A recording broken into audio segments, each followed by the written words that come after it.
students, friends, you're all very welcome to the official opening of the 66th Yeats International Summer School, to enjoy this time and to be together, to learn from speakers, writers, musicians, academics, poets, musicians, dancers, filmmakers, ukulele players, and as always, to soak up the natural beauty of this mystical place.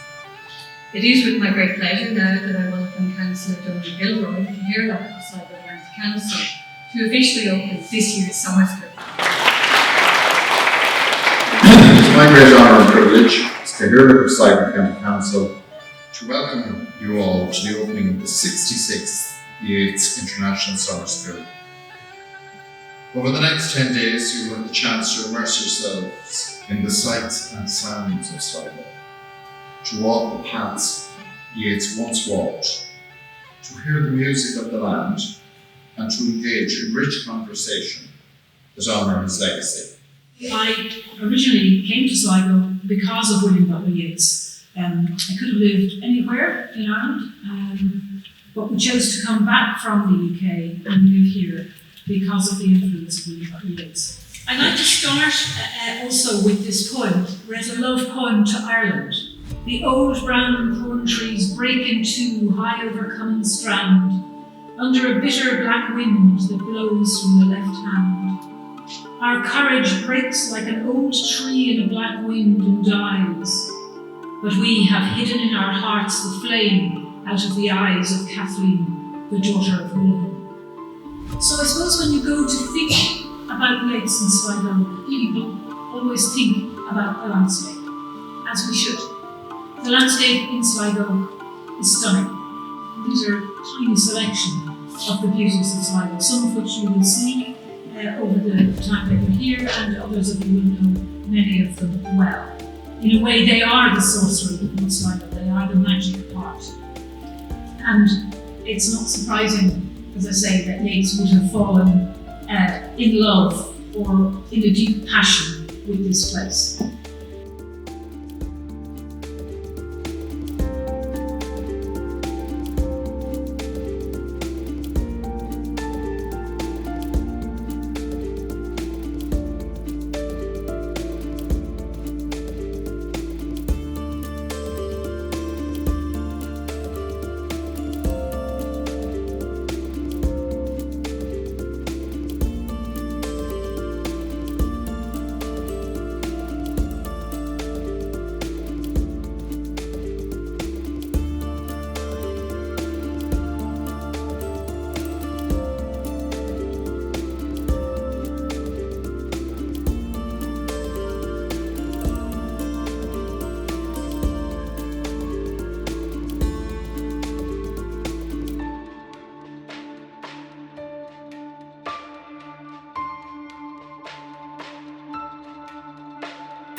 This is a picture of O'Connell Street. Some of you will have already walked down it. And it was the main street in Sligo then, as it is now. And Yeats wasn't just concerned with that whole idea of vision of Sligo. He was keen to remember too that you should keep in your hearts the people here. The people were very important to him. And of course, as he spent more and more time away from Sligo, he remembered those people very specially. They are much in our hearts, for they lived in the places where we ride and go marketing. And sometimes they have met one another on the hills that cast their shadows upon our doors at evening. What a lovely way to describe a community. So here's a map of Sligo, dated 1832. And of course, Sligo was more built up than it used to be. But you can see immediately that it's a coastline county. And sometimes even living here, we forget. We take for granted, perhaps, the fact that we're right by the Great Atlantic Ocean, with all its wildness and all its wilderness. And there you see the port The first steamships in Ireland were in Sligo, and it was a busy place and had been for some hundreds of years. And ultimately, into the 20th century, the port was effectively lost because it wasn't big enough. They hadn't dredged or it in time, and so those ships, the bigger ships, as they were getting bigger, could no longer come into the port. And that was, if you like, a big slide, because the economic prosperity of Sligo town depended on its port. So you can see the figures are pretty extraordinary. In 1840, 8.1 million people lived in Ireland. By 1901, just 3.2. And today, 2025, 5.7. So we're still not back where we were in 1840.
Of the kind to open a great door in the grey board barn, behind which the beasts of all the land are bedded down in forms of words, as tales with no sense to be made to them. They liked me when I was on the wing, and I could whistle and I could sing, but now that I'm in my bed of clay, they come no more to be with me.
I don't have any literary background at all. I just appreciate a lot of literature, especially related to the Irish literary revival, and that really arose from the experience that I had in freshman English class, where I had Seamus Heaney. So, I wasn't super knowledgeable or well versed in Yeats at the time, but it was just an opportunity to come to Ireland and be a part of a summer school and, just meet other writers from all over the world. You don't have to be some sort of Yeats scholar. You can just want to learn about a prominent Irish writer who can introduce you to themes and other elements of writing that maybe we weren't familiar with.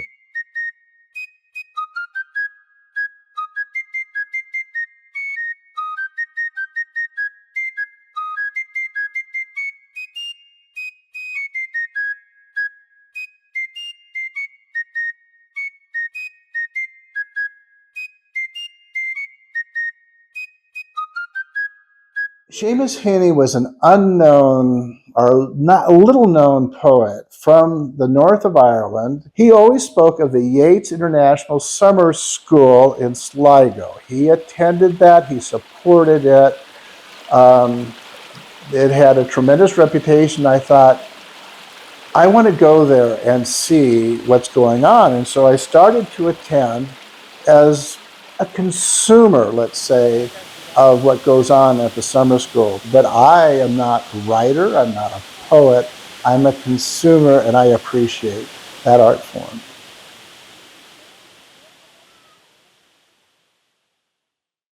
Yeats has always been pretty prominent just when you're talking poetry with people, especially if you're ever talking Irish literature. I've always been a big fan of Irish literature and Irish writers, so Yeats was always on my radar just via association and just reading. He has some very famous, like The Stolen Child is just such a famous poem. You just kind of read that in poetry classes and stuff like that a lot too. Getting to experience the Irish culture, specifically around poetry and music, was really amazing. But in Sligo, just about everyone can recite a Yeats poem from memory or has some connection to poetry or music or has their favorite pieces that they always share. That was really cool to be a part of a community that is just so passionate about the written word and music and drama, things that I've always had a lot of passion for.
I think the biggest takeaway was just the experience of getting to be somewhere where a writer was writing so much of the stuff that you're kind of familiar with or that you've read before, because it gives this whole like a broader context to what they were writing and the things they were saying. So then when you reread the stuff you were kind of familiar with, you're like, oh, maybe he was saying this differently. So contextualizing his writing through the places that were familiar to him, it increased my appreciation for Yeats as a writer and as a person. Yeah. Some of these people come to the school year after year, so they're building relationships around what happens at the school and connecting with people.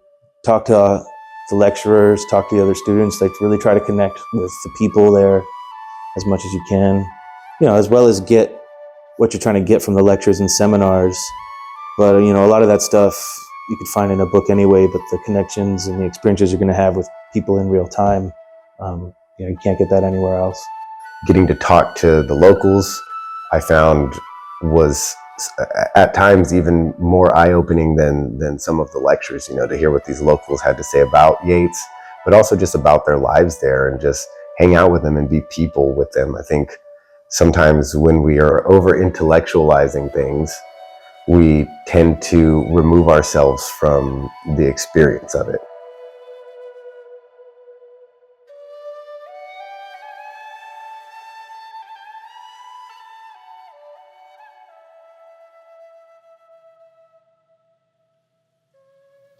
So much time has gone by, you might be kidding, and I, some harried functionary looking down the length of the longest table in the region, to where your eyes, barely visible, narrow in question. Who let me in? What have I done to be sitting here with such poor news and a scarcely credible report of damages? Busy angels flit across the conference centre. There's the trilling of harps or phones, and every so often a flunky looks askance at the two of us. Something's off. I wish there was an intimacy I could conjure, even here, now, in the darkening appointment. I wish door after door would open and nothing failed. The day you left, I took the longest route, and still, several times a year, I meet the priest on the stairs and run to the room he's hurrying from. I sat too late beside you. Now the great spaces lie between us. But say the veils fell, and the clerks with their notebooks fled. What then? We'd race the length of the shrinking table. My arms would cradle your head. It's all right, you'd say. So maybe stop pounding the dead. Better still, get to the brightness beyond pain or rage.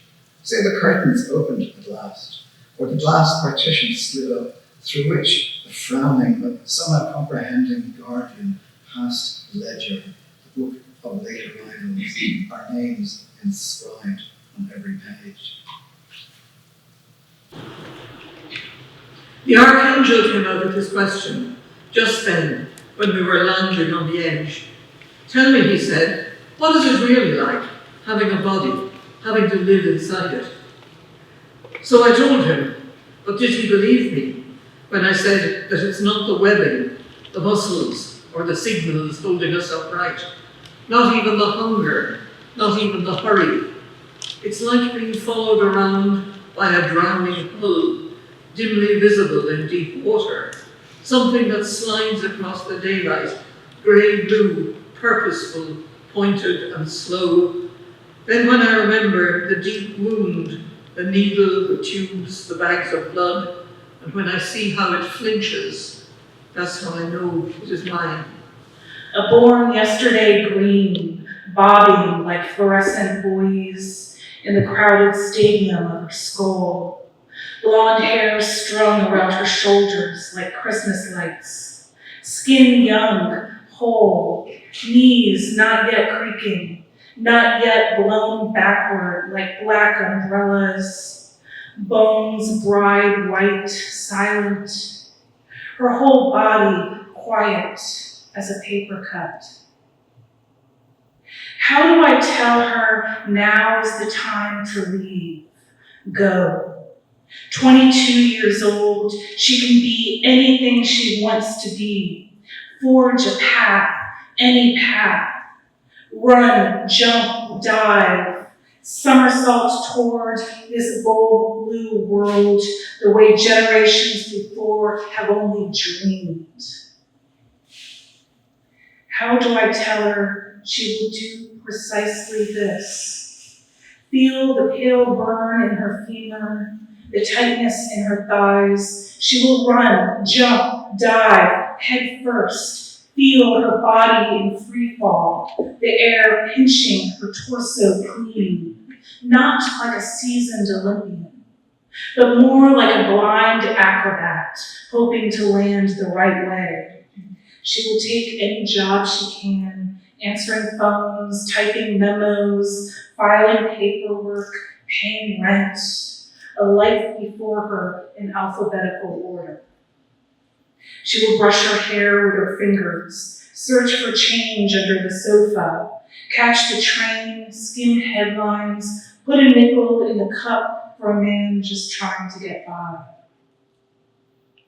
How do I tell her she will sit in DuPont Circle each day, watch the pigeons during her lunch break, bodies hatched from the ledges of tall buildings, desperate, on edge, scattering toward crumbs, leftovers.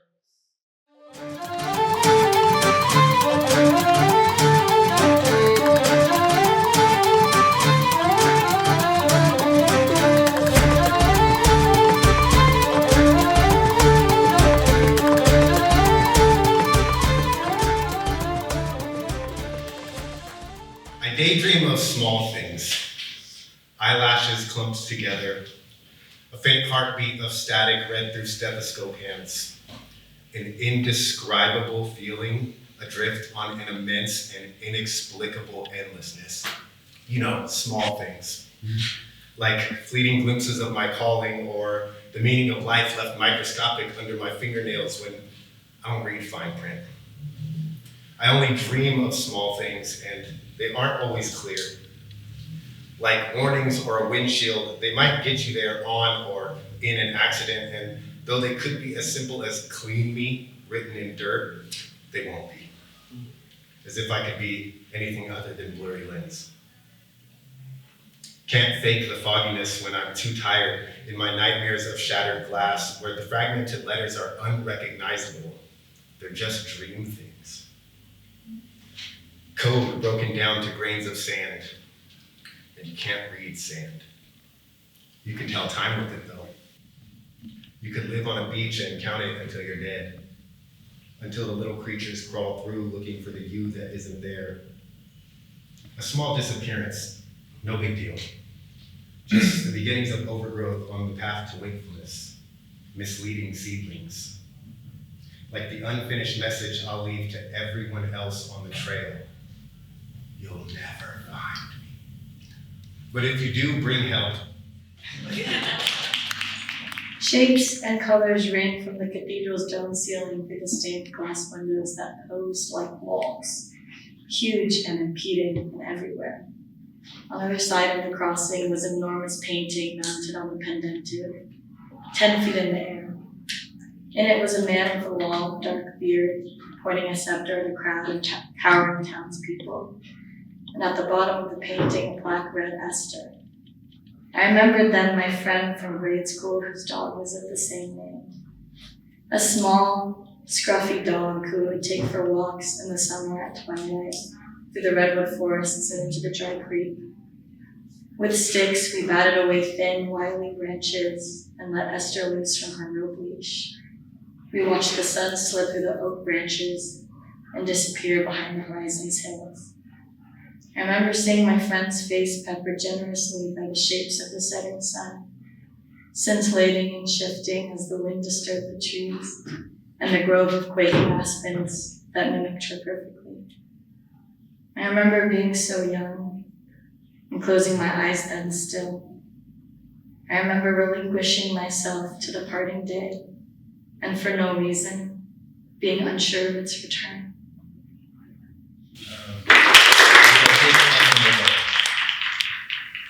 Pebbles rolling downhill towards the strand, mists floating by, kissed by salt and brine. We are reminded to take nothing but memories from the sacred mountain. Gaze freely upon grass, grain, soil, sedimentary lines of pale gray chert, here and there a hint of oyster shell. As we climb, we share a little salt water of our own. Cattle graze lazily, oblivious keepers of unseen catacombs, guardians of fossilized artifacts, neglected corners, forgotten stories. Grab a rock on the way up, pause to catch breath often. The hero's journey to become a repository of information, a savior of a civilization in the name of a great queen. Archaeological knowledge, plant identification, volumes of poetry encased in cranial vaults. Okay, and then I'm gonna read an ending by Wendy Cope, because I think it's fitting. Don't want to leave this place, this time, this happiness. Loud water, muddy tracks, trees rooted in pink rocks. Our lush, steep-sided glen, friends I may see again, but certainly not here. Not in this world we were. For one short month our home, this world will soon be gone. Though those unruly birds still chirp and caw, the woods breathe on, if we return, each one of us alone, it will not be to find what we now leave behind. Out there beyond the gates, we'll take our random routes through time and space. How far, how long, we can't be sure. We'll have to say goodbye to more than this one day. Tomorrow we rehearse and quietly leave this place.